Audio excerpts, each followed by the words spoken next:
السلام علیکم reader and listeners, Urdu novels library میں آپ کا ڈھیر سارا ویلکم۔ میں ہوں خدا۔ مائے ملکہ بائی مریم مظفر کی ایپیسوڈ نمبر 2 ہے۔ اگر آپ نے ابھی تک میری اس چینل کو سبسکرائب نہیں کیا تو جلدی سے ابھی سبسکرائب کر دیں، لائک اینڈ شیئر کریں اور اپنی رائے کامنٹ باکس میں لازمی دیں۔ تو چلیں سٹارٹ کرتے ہیں۔ باب مصنف بادلوانا اسپین۔ چاند سورج کے راستے سے ہٹا تو صبح کی روشن کرنیں پورے اسپین میں پھیل گئی تھی۔ ہر بندہ بشر دن کی محنت کے لیے جاگ گیا، بس ایک وہ کچھ لوگوں کا ٹولہ تھا جو سمندر کے کنارے بنے اس ریلنگ والی سڑک کے بیچوں بیچ جمع تھا۔ کسی کی آنکھ میں کبھی حیرت کچھ خاص نہ تھی، ہاں رحم ضرور تھا، شاید اسی لیے کیونکہ یہ آئے دن کا معمول تھا۔ بادلوانا اسپین کا وہ علاقہ تھا جہاں جرائم کا مادہ سب سے زیادہ ہے۔ ہجوم کے درمیان ایک بے دردی سے پیٹا گیا لڑکا بے سدھ پڑا تھا۔ کہیں سے ایک ہدہد اڑتی ہوئی آئی اور ان سب پر سے گزرتی اس لڑکے کے سر پر بیٹھ گئی۔ وہ اپنی چونچ اس کے بغیر بالوں والے سر پر آرام سے مار رہی تھی، یا یوں کہا جائے کھٹکھٹا رہی تھی۔ لڑکے کی سبز بیس بال کیپ پھٹی ہوئی حالت میں قریب ہی گری تھی۔ وہ ابھی بھی نیم بے ہوشی کے عالم میں تھا۔ آواز تو آ رہی تھی مگر آواز کس رخ سے آ رہی تھی وہ اس کی سمجھ سے بالا تر ہی تھا۔ کئی آواز ایک ساتھ گدمد ہونے لگی۔ وہ کہاں تھا؟ وہ کون تھا؟ بھاری ہوتی آنکھیں آہستہ سے کھولیں۔ منظر دھندلا تھا۔ آنکھیں ایک مرتبہ پھر بند کی اور کھولیں۔ اب منظر کچھ نمایاں ہوا۔ وہ سینے کے بل پڑا تھا، منہ ایک طرف کو مڑا اور لب آدھے واہ ہوئے۔ سورج کی کرنیں سیدھا آنکھوں میں پڑ رہی تھی۔ ہدہد اس سے پہلے اس کی آنکھوں میں چونچ مارتی، بھیڑ میں سے کسی نے آگے بڑھ کر اسے اڑا دیا۔ وہ بیچ سڑک پر جمے ہوئے خون میں لت پت ہوا پڑا تھا۔ کھلے ہوئے لبوں کے کناروں پر بھی خون ہی خون تھا۔ آنکھیں مکمل واہ کرنے پر جو پہلا خیال دبیز السار زار کو آیا تھا وہ تھا کہ اس کی کتنی ہڈیاں ٹوٹی ہیں۔ تم ٹھیک ہو لڑکے؟ کسی ہسپانوی نے جھکتے ہوئے سوال کیا۔ دبیر کیا بولتا؟ ٹھیک کیا، مجھے تو نئی زندگی مل گئی ہے جس میں یقیناً اس نے بیساکھیوں کے سہارے چلنا ہے، لیکن اس وقت اس کا دماغ آدھا سن اور احساسات استعمال سے باہر تھے۔ سورج اپنی حدت سے اس کی پیٹھ جھلسا رہا تھا اور اینٹوں والے راستے پر لگی دھول مٹی تو یقیناً اس کے چہرے سے چپک گئی ہوگی۔ اسے طلب ہو رہی تھی۔ اجلی سفید رنگت والے ہاتھوں کی بے تحاشا کمزور انگلیاں آپس میں مس کی۔ اسے طلب ہو رہی تھی اپنی انگلیوں کے درمیان اس کاغذ کو لے کر سر پیچھے ڈالنے کی۔ آس پاس لوگ ابھی بھی شاید باتیں کر رہے تھے جو ایک بھنبھناہٹ سے تھی۔ اسے طلب ہو رہی تھی۔ اسی وقت کہیں سے ایک اشتہار اڑتا ہوا آیا اور اس کے چہرے سے ٹکرا کر ٹھہر گیا۔ اس کی سوچ میں خلل ڈلا، سارا مزاج خراب ہو گیا، لیکن چہرے کے تاثرات سن رہے۔ بمشکل اس نے کاغذ ہٹایا اور ہلکی سی نگاہ اس پر ڈالی۔ ماہ ملکہ، کروز لائنز۔ مصر میں واقع کسی کروز شپ کا اشتہار، شاید کوئی جاب آفر تھی، یا پھر یہ سے پڑھا کیوں نہیں جا رہا؟ یہ لفظ آپس میں جھوم کیوں رہے تھے؟ تاثرات ابھی بھی ویسے ہی تھے، خالی سن خون سے لت پت۔ حیرت کی بات تو یہ تھی کہ اتنی بری طرح سے پیٹنے کے بعد بھی وہ لڑکا زندہ تھا۔ ہمت ہے بھائی، یا پھر دبیر الساز کی زبان میں بدقسمتی ہے بھائی۔ سورج کی تپش تلے وہ پسینہ سے شرابور تھا۔ ہدہد اب اس کے سر پر منڈلا رہی تھی۔ اسے اڑانے والا وہ ٹولہ اب ہٹ چکا تھا۔ لڑکا زندہ تھا، اب گھر تک خود چلا جائے گا۔ انہوں نے ٹہر کر کیا ٹانگیں عطیہ کرنی تھی؟ باب خادم۔ مصر کا شہر قاہرہ۔ یہ قاہرہ کا ایک قدرے خوشگوار مگر مصروف ترین علاقہ تھا۔ اجتماعی عمارات بلندی اور حسن میں ایک دوسرے کا مقابلہ کرنے کے لیے کھڑی تھی۔ پارکنگ لاٹ سے گاڑیاں ابل ابل کر باہر کو آتی تھیں۔ ایسے میں وہ 8 منزلہ بھورے ماربل اور سیاہ ٹنٹڈ شیشوں سے بنائی گئی عمارات کے ساتھ انورٹرز اور ایئر کنڈیشنرز مکھیوں کی طرح چپکے تھے۔ عمارات کے اندر آؤ تو ہر سو گہما گہمی تھی۔ آگے پیچھے جاتے رپورٹرز، فائل اور صفحات کو سنبھالتی سیکرٹریز، کانوں میں آلات لگائے ہیڈ آفس سے اپنے صحافیوں کو احکام فراہم کرتے لوگ، سب اپنے کاموں میں مصروف تھے۔ قدموں کی آواز، کمپیوٹر کی کھٹکھٹ، اے سی کی ٹھنڈک، مرمری چمکتا فرش اور عربی میں اونچا اونچا بول کر ایک دوسرے کو آرڈر دی تھی ٹیمز، ٹچ اپ کرو اس کا۔ ایسے میں یہ آواز 7ویں منزل پر بنے ریکارڈنگ روم نمبر 12 سے آئی تھی۔ ایک گرین اسکرین کے سامنے اسٹیج پر چمڑے کے 2 سفید آرام دہ مگر قدرے چھوٹے سنگل سیٹر بہت فاصلے سے آمنے سامنے رکھے تھے۔ گرین اسکرین کے ارد گرد کا منظر لائٹس، تاروں اور سٹیج کو سپورٹ دیتے پلر سے بنا تھا۔ سامنے ہی بے تحاشا کیمراز اور سر پر 2 بڑے مائکس جڑے تھے۔ تم تیار ہو نا؟ لائن پروڈیوسرز زبیر ابایومی نے چپتے ہوئے نیلے رنگ کے کوٹ اور لال دھاری دار ٹائی پہنے لا تعلق بیٹھے اینکر سے پوچھا۔ اینکر نے اپنی امبر نگاہوں سے بس ایک سرد نگاہ سر کے قریب کھڑے کانوں میں ہیڈ سیٹ لگائے اپنے دوست پر ڈالی۔ اس کی آنکھیں درمیان سے سونے جیسی اور کناروں سے گہری بھوری تھی، بھوری اور شہد رنگ کی آنکھوں کا امتزاج۔ امبر آنکھیں، اس کی روکھی بھوری جلد پر وہ آنکھیں سحر انگیز لگتی تھیں، اور اوپر سے ان آنکھوں کی لمبی لمبی پلکیں۔ کچھ لمحات کے لیے اس کی آنکھوں میں دیکھنا یقینی بن جاتا تھا۔ زبیر کو گھورنے کے بعد اس نے اپنے سے فاصلے پر بیٹھے مہمان کو دیکھا۔ سفید سنگل سیٹر پر وہ صاف ستھرا باوقار سا مرد خود کو شیشے میں دیکھ رہا تھا۔ ایک طرف مائک لگانے والا لڑکا کھڑا تھا اور دوسری طرف بال درست کرتی ایک لڑکی موجود تھی۔ مہمان نے مٹیالے رنگ کا جلبیہ مصر کا قومی لباس پہنا ہوا تھا، لمبی ٹخنوں کو چھوتی قمیض کے نیچے کھلا پاجامہ۔ اس کو دیکھتے ہوئے اینکر کی آنکھوں میں تپش تھی، برباد کرنے کی تپش، بدلے کی تپش، بے بسی اور محرومی کی تپش۔ تم تیار ہو؟ زبیر نے ایک مرتبہ دوبارہ اس کا کندھا ہلایا۔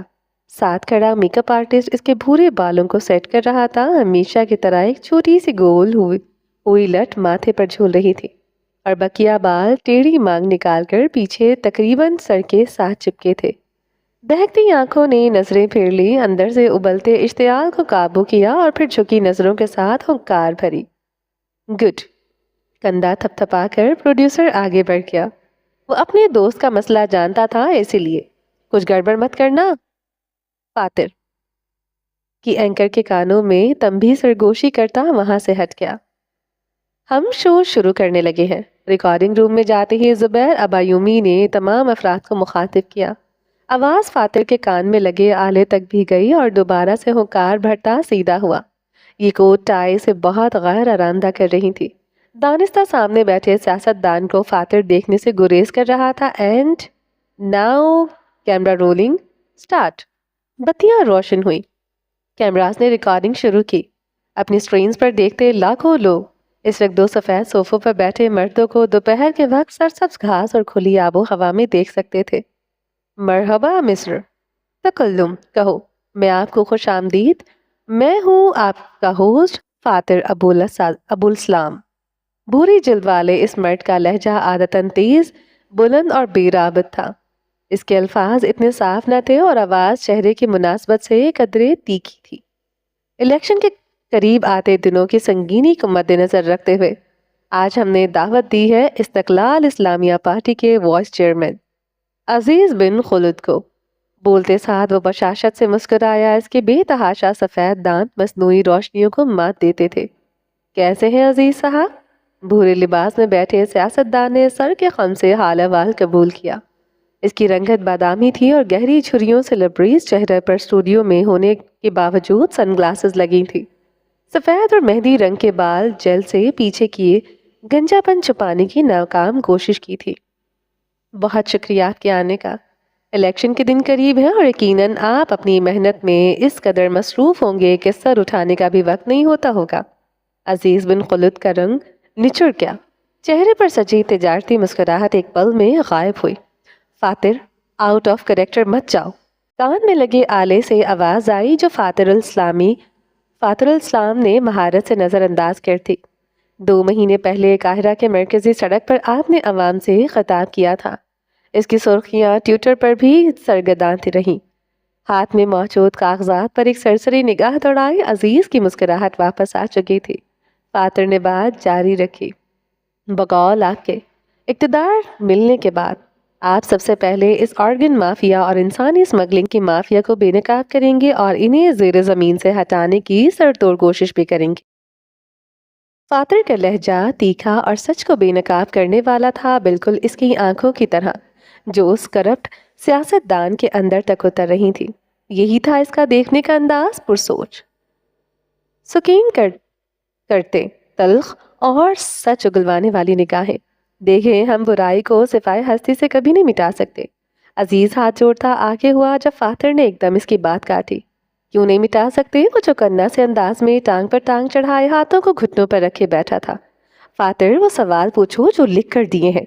لاکھوں لوگ جو لائیو دیکھ رہے ہیں، ان سے عزیز کے چہرے پر ابھرتا غیر آرامدہ تاثر اور فاتر اسلام کے چہرے پر چھائی سنجیدگی چھپی نہیں تھی۔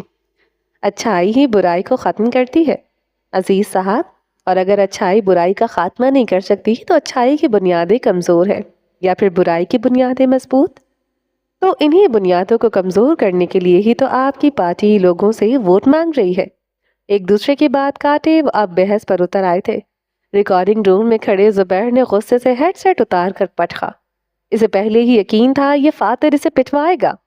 بندہ کم از کم 5 منٹ تو شو کو چلنے دے، لیکن وہ فاتر اسلام ہی کیا جو کسی کی اچھی بری سن لے۔ سر، کرسی پر بیٹھے ایک لڑکے نے اسکرین کی طرف اشارہ کیا۔ شو کی ریٹنگز دیکھیں، اچانک ہی زیادہ ہو گئی ہیں۔ لائن پروڈیوسر سر دوڑتا ہوا آیا۔ اس کی نگاہوں میں اب مزید خوف تھا۔ نہیں، جتنے لوگ دیکھیں گے وہ اتنا ذلیل ہوگا۔ ادھر فاتر بے نیازی سے بولے جا رہا تھا۔ 3 سال پہلے 27 مارچ کو آپ کا سب سے بڑا برخوردار مروتن ایک نظر کاغذ پر ڈالی۔ قاسم بن عزیز، یہی نام ہے نا اس کا؟ انہوں نے سوال کیا۔ مصری جے کو گاف کی آواز کے ساتھ پڑھتے اور لکھتے ہیں، اس لیے یہ گاسم تھا۔ یہ تو اسکرپٹ میں نہیں تھا۔ کمرے میں بیٹھی فاتر کی سیکرٹری نے حیرت سے سوال کیا۔ سر کے بالوں کو پکڑے زبیر کے غصے پر جیسے اس کا سوال تابوت میں آخری کیل ثابت ہوا۔ ایک سلگتی نگاہ سیکرٹری پر ڈالی اور دوبارہ کمرے کے چکر کاٹنے لگا۔ عزیز نے گلی میں لگے مائک کو ٹھیک کرنے کی اداکاری کی، جبکہ اصل میں یہ اشارہ تھا کہ بریک لو، کاٹو شو، میں نے اس لیے پیسے نہیں دیے تھے۔ پروڈیوسر فوراً اشارہ سمجھ گیا، ہم بریک لے رہے ہیں۔ اونچا اونچا کہنا شروع کیا۔ فاتر اپنی بکواس بند کر لو، ہم بریک لینے والے ہیں۔ مگر وہ فاتر اسلام تھا، اپنے اصولوں کا پابند، اور اس کے اصولوں میں سب سے پہلی چیز تھی سچ اور انصاف کا ساتھ۔ اسے جھوٹ سے نفرت تھی اور بے ایمانی سے خار۔ خبر میں آیا ہے کہ قاسم بن عزیز لکشور مصر کا ایک شہر والے ولا میں سے 4 کم عمر لڑکیاں برآمد ہوئی ہیں، اور خبر میں یہ بھی ہے کہ وہ لڑکیاں اسمگل کر کے وہاں لائی گئی تھیں۔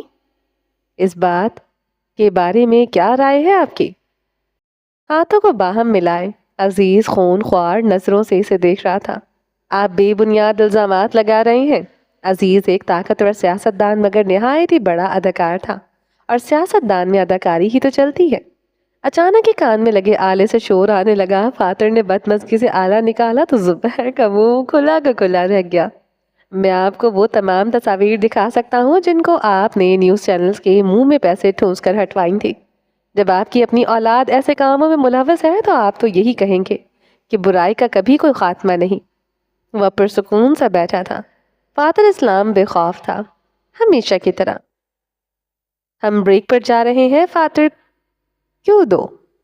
اس بار کیمرہ مین کے کان سے لگے آلے میں ہلچل ہوئی تھی۔ عزیز خاموش تھا، فاتر خاموش تھا، لیکن زبیر خاموش نہیں تھا۔ اسے سامنے اپنی موت نظر آ رہی تھی۔ میدان میں اپنا پتا گرا کر اب امبر آنکھیں سامنے والے سے چال کی منتظر تھی، بالکل اپنے باپ جیسے ہوں۔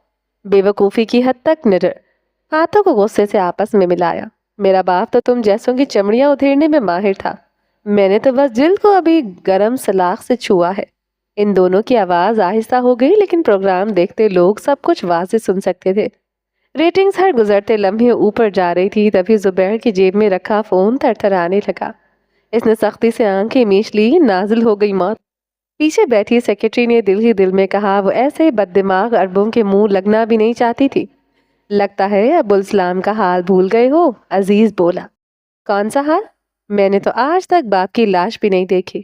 اس کا انداز پرسکون نہیں تھا، نفرت کی لگی آگ اس کے تلخ لہجے میں چھلک رہی تھی۔ یس سر۔ دوسری طرف زبیر فون کال سن رہا تھا۔ جو بھی ہو جائے بریک مت لینا۔ اس کی بھویں آپس میں سکڑ گئیں۔ یہ اس کا باس کیا نیند میں تھا؟ میں سمجھا نہیں سر۔ عزیز بن خلد کا بیٹا بے نقاب ہو رہا ہے۔ ریٹنگز نہیں دیکھ رہے؟ ہمیں فاتر کا یہی تو فائدہ ہے۔ خود کے لیے دشمن بنا لیتا ہے اور ہمارے لیے TRP جمع کروا دیتا ہے۔ دوسری طرف نیوز چینلز کی سب سے اونچی منزل پر بیٹھے چینل کے سربراہ کا کہکا بلند ہوا، اتنی سی عمر میں اتنے بڑے بول نہیں بولتے لڑکے۔ عزیز اسے چپتی نگاہوں سے دیکھ رہا تھا۔ کم از کم تمہارے بیٹے سے تو عمر میں بڑا ہی ہوں۔ عمر میں بڑے ہو، عقل میں چھوٹے۔ عزیز کی بات گرم لوہے کی طرح فاتر کی انا پر لگی تھی۔ کوئی سے جو مرضی بولنا چاہے بولے، لیکن خود کے ساتھ اسے کم عقل، بے وقوف اور جذباتی یہ 3 الفاظ لگائے جانے سے نفرت تھی۔ شو کو دیکھتے ناظرین میں تو آدھوں نے میمز کی شروعات بھی کر لی ہوگی۔ چینل کا سربراہ ابھی بھی بول رہا تھا، ایک ہاتھ میں پرانے وقتوں کا پائپ تھا اور دیوار پر لگی LED پر تکلم کہو کا لائیو شو تھا۔ سر آپ میمز دیکھتے ہیں؟ اسپیکر فون سے زبیر کی آواز آئی۔ دوسری طرف فاتر کا چہرہ غصے سے دہکنے لگا۔ سیاستدان کے چہرے پر کمینی سی مسکراہٹ رقصہ ہوئی۔ تمہارے ساتھ تو لڑکے بحث کا بھی کوئی مزہ نہیں۔ یہاں ابھی اگر ابو السلام ہوتا تو 5 منٹ میں اپنی ایک خبر سے ملک میں تہلکہ مچا دیتا۔ پورے مصری نے آدھے مصری اور آدھے پاکستانی اینکر کا مذاق اڑایا۔ میرا باپ یہاں ضرور ہوتا اگر تم لوگ اسے اٹھا کر نہ لے جاتے۔ پھر سے بے بنیاد الزامات۔ تم میرے بیٹے کی جگہ نہ صحیح، میں تو تمہارے باپ کی جگہ ہوں نا۔ تم میرے باپ کی جگہ ہوتے تو میں نیلا تھوتھا کھا کر مر جاتا۔ ایک جست میں وہ اپنی جگہ سے فوراً اٹھ کھڑا ہوا۔ ہر کسی کی نظر اب فاتر الاسلام کے اگلے قدم پر تھی۔ اور اس فاتر کی فکر نہ کرو، یہ اپنے باپ جیسا نہیں، جذباتی بے وقوف سا آدمی ہے۔ ابھی زندگی میں بہت چھٹکے کھانے ہیں اس نے۔ یہ کھڑا کیوں ہو گیا؟ باس جو پرسکون سا کچھ بول رہا تھا آخر میں الرٹ ہوا۔ اس کے سوال پر دبیر فوراً سے مائک کے قریب آیا۔ ادھر امبر آنکھیں دہکتا ہوا سونا لگ رہی تھی۔ انگلی کے اشارے سے اس نے اونچا اونچا بولنا شروع کیا۔ یہاں سب جانتے ہیں کہ اصل کم عقل کون ہے۔ چینل کو پیسے دے دے کر ان کا منہ بند کروانے والے تم جیسے لوگوں کو کیا معلوم عقل کیا ہے؟ تم لوگوں کی تو عقل بھی پیسہ ہے۔ دین ایمان، اٹھنا جاگنا سب پیسہ ہے۔ میں مر تو سکتا ہوں مگر تم لوگوں کے ہاتھوں اپنی تذلیل برداشت نہیں کروں گا۔ عزیز اس کی حالت سے محفوظ ہوا۔ فاتر کو بیٹھنے کا اشارہ کرو، جو مرضی ہو جائے، بریک مت لینا۔ کیمرہ مین کے کان میں چنگھاڑتی ہوئی آواز آئی۔ اسٹیج کے آس پاس کھڑے تمام لوگ اب فاتر کو بیٹھنے کا اشارہ دینے لگے۔ یہ سکھایا ہے باپ نے تمہیں؟ تو بڑوں سے بات کرنے کی بھی تمیز نہیں۔ سارا مصر اپنی سکرینز پر لگا تماشا دیکھ رہا تھا۔ ڈھابوں پر بیٹھے لوگوں کے منہ ادھ کھلے تھے۔ گھر کے کچن میں کام کرتی اور ساکت کھڑی تھی، پیچھے اس کا بچہ رو رہا تھا۔ گلی میں بیٹھے 2 کم عمر لڑکے فون کی سکرین کو منہ کھولے دیکھ رہے تھے۔ جب وہ ہوا جو کسی کی تصور میں نہیں تھا۔ میرے باپ کا نام مت لو۔ فاتر تیزی سے آگے آیا اور پوری قوت سے میز کو ٹھوکر مارتے اسٹیج سے نیچے گرا دیا۔ ہر جگہ کہرام مچ گیا تھا۔ عزیز تقریباً اپنی جگہ پر کھڑا تھا۔ دنیا گواہ ہے، میرے باپ کو تم ہی لوگوں نے غائب کروایا ہے۔ آج تک تم آزاد گھوم رہے ہو، لیکن جس دن مجھے موقع ملا تمہاری گردن ہوگی اور میرے ہاتھ۔ اس وقت فاتر کوئی نیم پاگل معلوم ہو رہا تھا جو اپنے جذبات کے ہاتھوں آؤ دیکھے نہ تاؤ چلائے جا رہا تھا۔ چینل کے ہیڈ کی آنکھیں پھٹی کی پھٹی رہ گئی تھی۔ فاتر کی سیکرٹری اٹھ کر اسکرین کے بالکل قریب آئی۔ زبیر فون ہاتھ میں لیے بت بنا کھڑا تھا، کیونکہ فاتر الاسلام اب وہاں چیزوں کو بس ٹھوکرے مار نہیں رہا تھا، اپنی کمر کے ساتھ فٹ آلے کو تقریباً وحشیوں کی طرح اتار کر وہ اسٹیج پر پٹک چکا تھا۔ اپنے باپ کا سچ میں تم سب کے خلق سے اگلواؤں گا۔ سب وہاں خاموشی سے کھڑے تھے جب وہ پاکستانی مصری اسٹیج سے اترا اور وہ لوگوں کو تقریباً گراتے ہوئے غائب ہو گیا۔ کہرام اب سناٹے میں بدل چکا تھا، طوفان کے بعد والا سناٹا۔ یہ کیا ہوا ہے؟ یہ زبیر کی گھٹی گھٹی آواز آئی۔ وہاں اس کے دوست کے غصے کے مسئلے تھے۔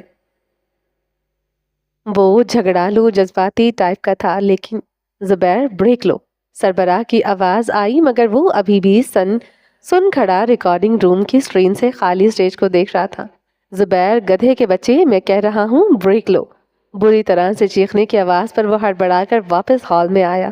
بریک لو، بریک لو، بریک لو، گھبراتے ہوئے سب کے کندھے جھنجھوڑ رہا تھا۔ خالی اسٹیج پر اب عزیز بن خالد کے پاس ایک لڑکا پنکھا سنبھالے اور لڑکی جوس سنبھالتی بڑی بری طرح سے دونوں کو دھکا دیتے وہ واہ ویلا مچاتے عمر رسیدہ سیاستدان اسٹیج سے اتر گیا۔ میمز آنا شروع ہو گئے۔ ہیڈ لائنز تیار ہوئیں اور ان سب کے بیچوں بیچ اسکرین کے سامنے کھڑی فاتر کی سیکرٹری بے سد تھی۔ اس کی آنکھیں ستائش سے پوری کھلیں، پھر گول ہوئیں اور دیکھتے ہی دیکھتے ان میں سے ایک الوہی سی چمک دوڑنے لگی۔ واہ واہ واہ واہ واہ واہ، گلے جان نے مسکراتے ہوئے بغیر آواز سے کہا۔ یہ اس کی باس کا آفس تھا۔ سامنے دیوار پر LED نصب تھی اور ساتھ شیشے کی دیوار پر قاہرہ کی عمارت اور سڑکوں پر لگے لمبے کھجور کے درخت منعکس تھے۔ کمرے میں موسم کے مطابق حبس تھا اور کچھ صورتحال کے مطابق بھی۔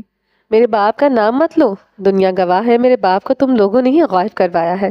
آج تک تم آزاد گھوم رہے ہو، لیکن جس دن مجھے موقع ملا تمہاری گردن ہوگی اور میرے ہاتھ۔ LED پر چلتا منظر کمرے میں موجود دونوں مرد اور تیسری عورت دیکھ سکتے تھے۔ شیشے کی دیوار کے ساتھ صوفے پر سر چکائے بیٹھا ہمارا پروڈیوسر زبیر ابایومی، ناظم کی چیئر پر بیٹھی وہ ادھیڑ عمر دبتلی پتلی ہیڈ اینکر ادینہ قیوم، اور اسی ٹیبل پر ڈائریکٹر کی نیم پلیٹ کے بالکل سامنے کھڑا ہمارا امبر آنکھوں والا جذباتی اینکر فاتر ابوالسلام۔ اس کا کوٹ ندار تھا، گردن میں ٹائی جھول رہی تھی، لیکن ان تینوں کے تاثرات مختلف تھے۔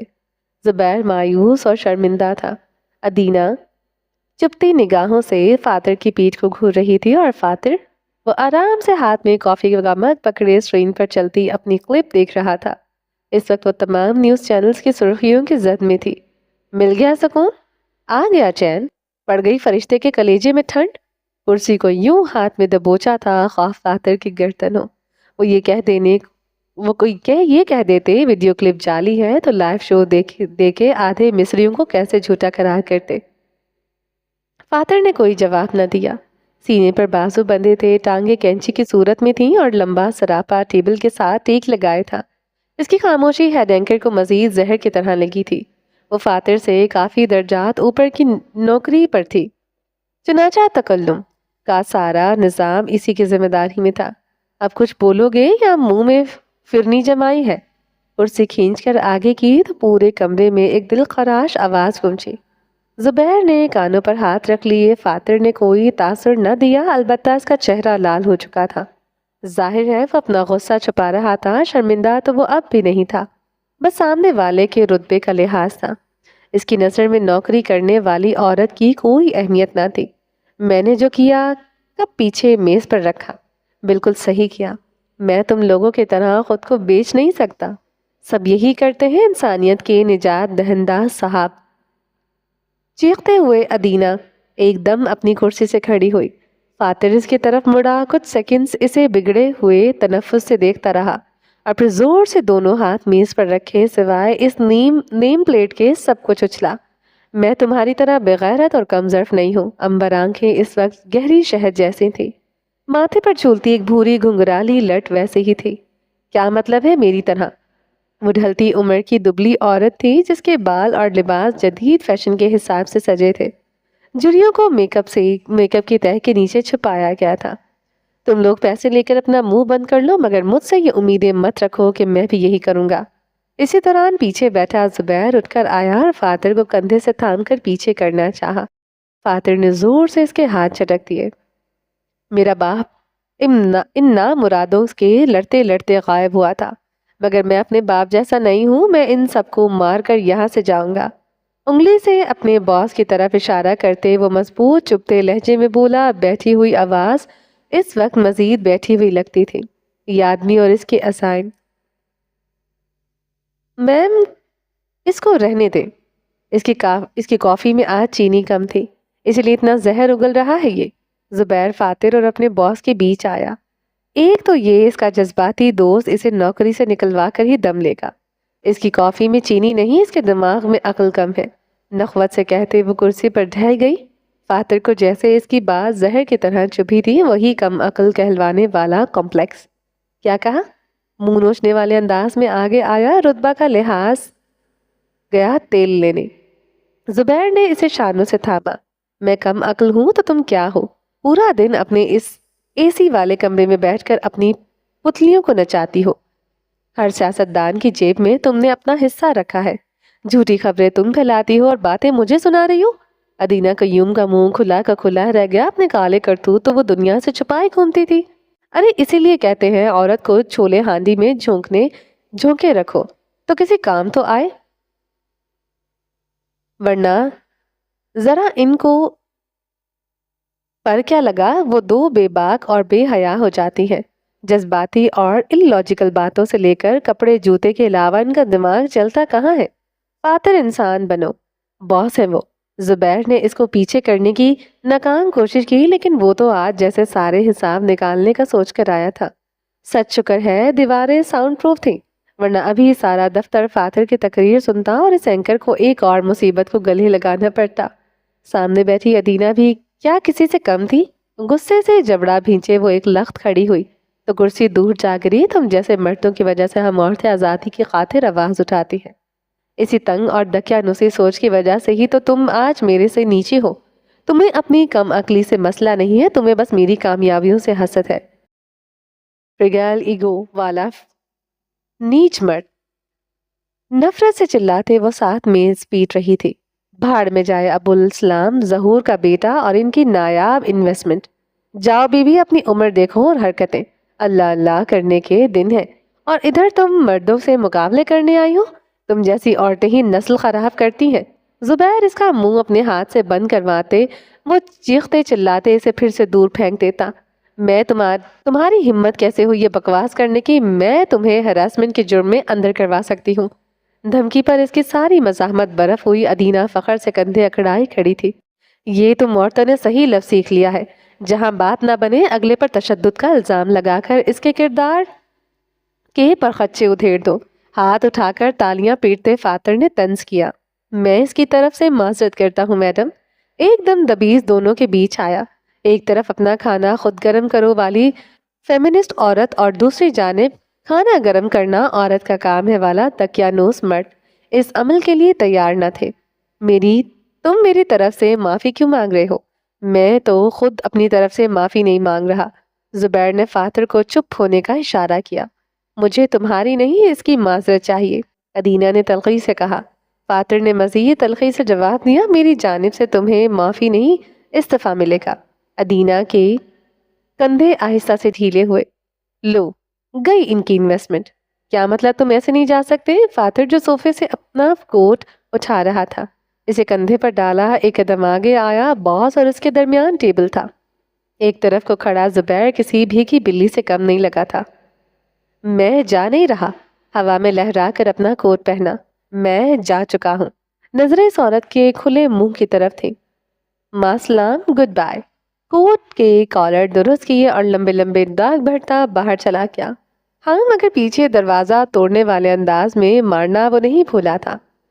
میں تمہیں جاب کا کانٹریکٹ توڑنے پر سیو کر دوں گی. فاتر اسلام آفس کے دروازے پر کھڑے ہوتے ہوئے وہ حلق کے بل چلائی، مگر وہاں پر پرواہ کسے تھی؟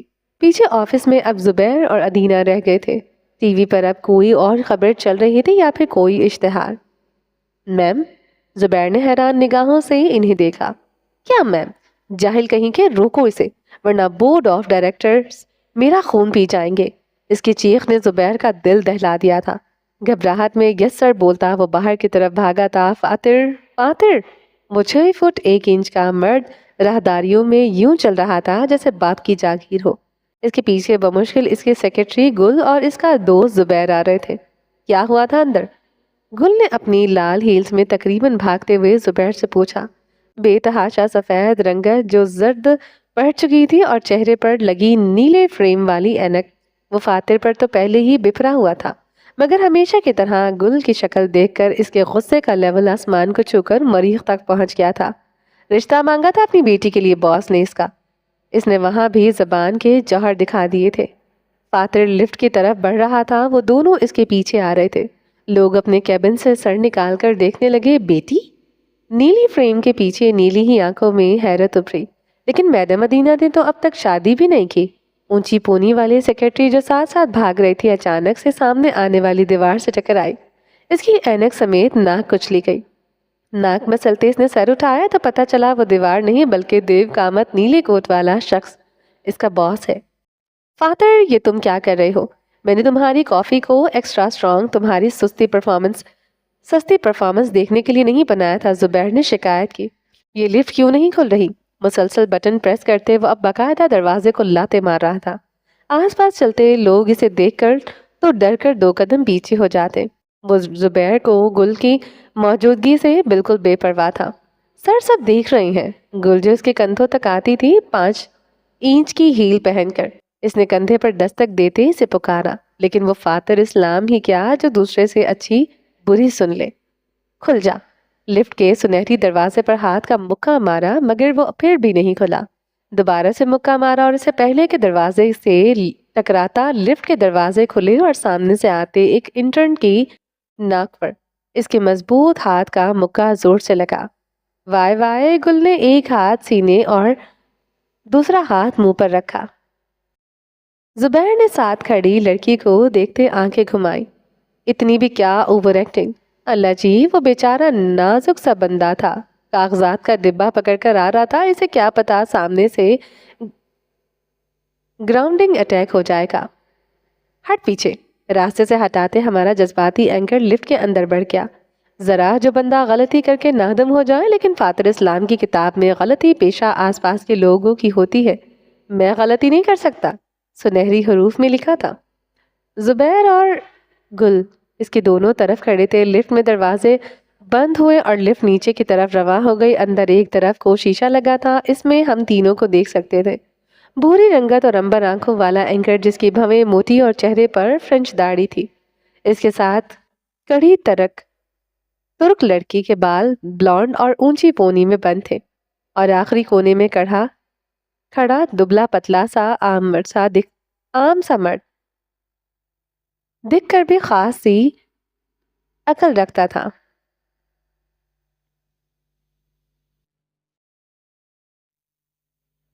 دیکھ یار، ایسا نہ کر، تمہارے اور میرے کریئر کا سوال ہے۔ زبیر نے اسے کاندھوں سے تھاما اور مسکین سی شکل بنائی۔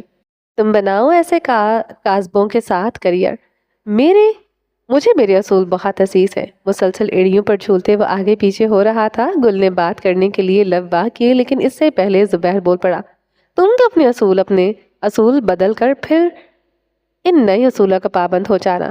گلے جان نے مایوسی سے اپنا منہ بند کر لیا، دوبارہ لب واہ کیے، لیکن اس بار میں تم لوگوں کو اس طرح 2 کشتیوں کا مسافر نہیں ہوں جس کے قدم ڈگمگا جائیں۔ فاتر نے بولنے پر اس نے زبیر سے کھلا منہ دوبارہ بند کر لیا۔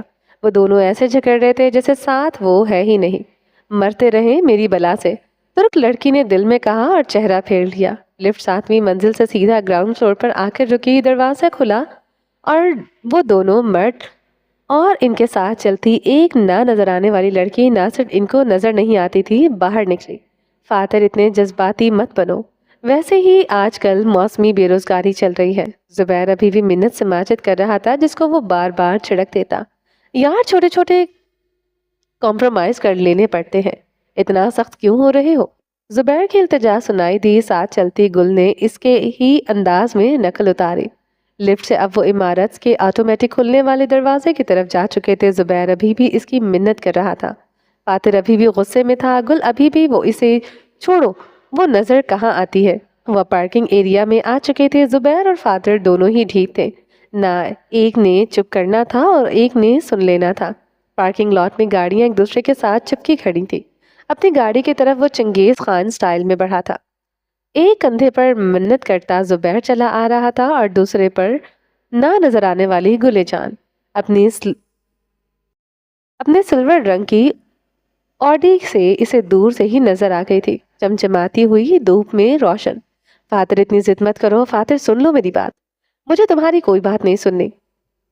یہ پھر بھی سنائے گا، گل نے جل کر کہا۔ لمبے لمبے داغ بھرتا وہ اپنی گاڑی کے بالکل قریب ہی تھا جب اس نے قدم زنجیر ہوئے۔ ٹھک ٹھک چل کر آتی گل کا ماتھا دوبارہ فاتر کی پشت سے ٹکرایا۔ کوئی سیفٹی الارم بجنا چاہیے اس دیوار چین کے رکنے پر۔ ناک سہلاتے ہوئے اس نے بھی وہیں دیکھا جہاں وہ دونوں مرد حضرات کھلے منہ سمیت دیکھ رہے تھے۔ سرتا پاؤں تک لال پہنے اس سیکرٹری کی بھی آنکھیں کھل گئی تھی۔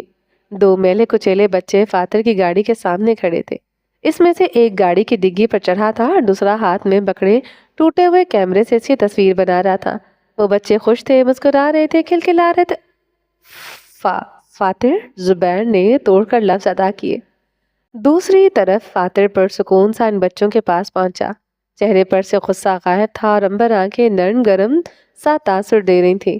ان کا بھورا اور شہد پن برابر تھا۔ فاتر، ان پر غصہ مت کرنا۔ زبیر کے دور سے اونچا بولنے پر وہ دونوں بچے آواز کی جانب متوجہ ہوئے اور تبھی انہیں اپنے سر پر نیلا کوٹ پہنے وہ مرد کھڑا دکھائی دیا۔ ڈگی پر بیٹھا بچہ گھبرا کر اترا اور اپنے ساتھی کے ساتھ کھڑا ہوا۔ فاتر بے اختیار مسکرایا۔ فرینچ کٹ داڑھی میں چھپے اس کے ہونٹ مسکرائے اور اس کے چہرے کی ساری سختی اور بیزاری ختم کر دیتے تھے۔ وہ تھوڑا آگے آیا، گھٹنوں پر ہاتھ رکھتے ان لڑکوں کی جانب جھکا۔ وہ عام بھکاری لگتے تھے، کیا کر رہے تھے؟ عربی میں نرمی سے پوچھا۔ ان بچوں نے کوئی جواب نہ دیا۔ ان جیسے بچوں کو جملے رٹا کر بھیجا جاتا ہے، ان جملوں سے زیادہ وہ ایک لفظ بولنا گناہ کبیرہ سمجھتے تھے۔ دور کھڑی گل حیرت نے اپنے جھکے باس کو دیکھ رہی تھی۔ فاتر نے ایک ہمدرد نگاہ ان کی طرف ڈالی اور پھر اپنی گاڑی کو دیکھا۔ بیٹھو گے اندر؟ پیشکش سن کر ان دونوں لڑکوں کی آنکھیں تو خیر نہیں کھلی، مگر دور کھڑی گل کی ہلکی نیلی آنکھیں ضرور واہ ہوئیں۔ یہ اسی کا باس تھا نا؟ بتاؤ، بیٹھنا ہے تم لوگوں نے اس میں ایک چکر لگوا کر لاتا ہوں تم لوگوں کا۔ ہر شے میں نقص نکالنے والا، چیزوں کی قدر کرنے والا۔ فاتر اسلام دمیلی حالت میں بچوں کو اپنی گاڑی میں بیٹھنے کی پیشکش کر رہا تھا۔ کیا یہ خواب تھا یا حقیقت؟ ان دونوں بچوں نے کوئی جواب نہ دیا، بس جس کے ہاتھ میں کیمرہ نہیں تھا اس نے اپنے ساتھی کو بیٹھ چلتے ہیں والی نظروں سے دیکھا۔ یہ فاتر سر کیا کر رہے ہیں؟ گل نے سرگوشی کی اور عادت کے برخلاف پہلی مرتبہ زبیر نے زہر اگلنے کے بجائے سیدھے الفاظ میں کہا، پرانی عادت ہے اس کی، اپنے سے کمتر لوگوں کی قدر کرنا اور خود سے اوپر لوگوں پر شک کرنا۔ وہ بچے ایک دوسرے کو دیکھ رہے تھے اور فاتر انہیں۔ وہ حلیہ سے عام بھکاری لگتے تھے، لیکن وہ جیسے بھی ہوتے فاتر کا یہی رد عمل ہوتا۔ اس سے پہلے کہ فاتر دوبارہ اپنی بات دہراتا، وہ دونوں بچے بھاگ گئے۔ وہ پیچھے سے آواز دیکھ کر پکارتا رہ گیا۔ زبیر نے کچھ لمحے اس کی کارروائی دیکھی اور پھر آگے آیا۔ فاتر مایوسی سے منہ لٹکائے ہوئے تھا۔ اس کے دوست نے ہمدردانہ انداز میں اس کا کندھا تھپتھپایا۔ اب اتنا بھی بھوتیا نہیں لگتا میں، اداسی سے کہا اور اپنی گاڑی کا دروازہ کھولا۔ ہم سے پوچھو، ہم بتائیں گے کتنے بھوتیا لگتے ہو۔ زبیر دل ہی دل میں کہہ گیا۔ شیشوں سے میزن وہ 8 منزلہ عمارت روشنی میں دمک رہی تھی۔ چلیں جی، باقی کا نیکسٹ ایپیسوڈ میں کنٹینیو کریں گے۔ امید ہے آپ کو یہ ایپیسوڈ پسند آئی ہوگی۔ اگر آپ نے ابھی تک میرے چینل کو سبسکرائب نہیں کیا تو جلدی سے بھی سبسکرائب کر دیں، لائک اینڈ شیئر کریں اور اپنی رائے کامنٹ باکس میں لازمی دیں۔ اپنا ڈھیر سارا خیال رکھیے گا، دعاؤں میں یاد رکھیے گا۔ ملتے ہیں نیکسٹ ایپیسوڈ کے ساتھ، تب تک کے لیے اللہ حافظ۔